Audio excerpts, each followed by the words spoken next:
Il petto di anatra è un piatto pregiato, buonissimo e di grande effetto. Lo preparerò partendo dall'anatra intera. Questa anatra l'ho comprata al supermercato spendendo 11,50 €. Ne ricaverò 2 porzioni di petto d'anatra e con il resto farò un ragù, d'anatra ovviamente. Prima ancora di iniziare accendo il forno a 180 gradi. Il primo passo ovviamente è staccare i 2 petti. Per farlo utilizzo un coltello sottile e flessibile. Un coltello da disosso sarebbe perfetto. Passando la mano sul dorso dell'anatra si sente bene lo sterno. Quello che devo fare è incidere al lato dello sterno con il coltello. Faccio prima un'incisione lunga, in questa maniera, sempre di fianco all'osso. Poi approfondisco l'incisione lasciando che il coltello sia guidato dalle ossa interne. Continuo a tagliare verso il basso dal lato della testa.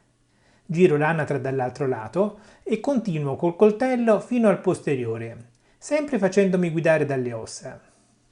Adesso taglio intorno alla coscia e inizio a staccare il petto.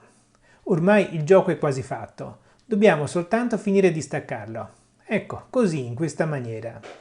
Il primo petto è pronto, ecco qua. Adesso rivediamo velocizzato come faccio a levare l'altro petto. Taglio prima in alto, poi giro intorno alla coscia e infine stacco completamente il secondo petto dall'anatra. Ecco, questo è quello che è rimasto dell'anatra. Ovviamente non la butteremo via, la userò per fare un ragù d'anatra, ma questo è oggetto di un'altra ricetta.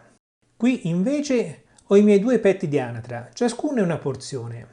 Adesso, utilizzando un coltello più rigido di quello che ho usato per separare i petti, pratico delle incisioni sulla pelle fino ad arrivare alla carne sottostante. Le incisioni le faccio un po' in diagonale, a distanza di circa 2 o 3 cm, prima in un senso e poi nell'altro, in questa maniera. In pratica sulla pelle dell'anatra si formeranno dei quadrati di 2-3 cm di lato. Ecco, i petti d'anatra sono pronti.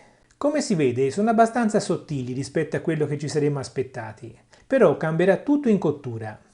Per la prima cottura utilizzo una piastra di antiaderente che ho messo sul fornello più potente che ho. Metto i petti di anatra sulla piastra già calda dal lato della pelle. Ce li tengo per 4 minuti. Poi li giro e li tengo altri 4 minuti sul lato della carne. Ecco sì, la pelle si è leggermente bruciacchiata, forse avrei dovuto tenere la fiamma leggermente più bassa, ma non sarà un grande problema. Una volta che sono cotti, li levo e li metto in una pirofila con la pelle sul lato superiore e aggiungo un po' di fondo di cottura.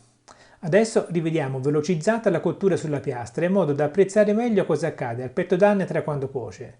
Come si vede cambia forma, si accorcia e aumenta anche di spessore. In 10 secondi abbiamo visto quello che accade in 8 minuti. Il passo successivo è mettere i petti d'anatra nel forno che ormai è caldo. Li levo dopo circa un quarto d'ora. Chi ha un termometro deve aspettare che la temperatura al cuore superi i 55 gradi. Ecco qua, i petti d'anatra sono praticamente pronti. Non c'è bisogno di aggiungere altro perché sono già buoni di suo così.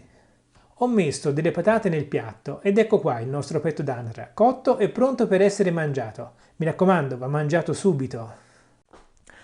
Adesso tagliamo e vediamo come è venuta la carne. Ecco, l'anatra è cotta al punto giusto, rossa ma non al sangue. Questo è veramente un piatto pregiato, buonissimo e di grande effetto, ma anche alla portata un po' di tutti. Come abbiamo visto, con 11 € di spesa ho ricavato 2 porzioni e mi è rimasto il resto dell'anatra con cui fare un ragù. Cosa chiedere di più?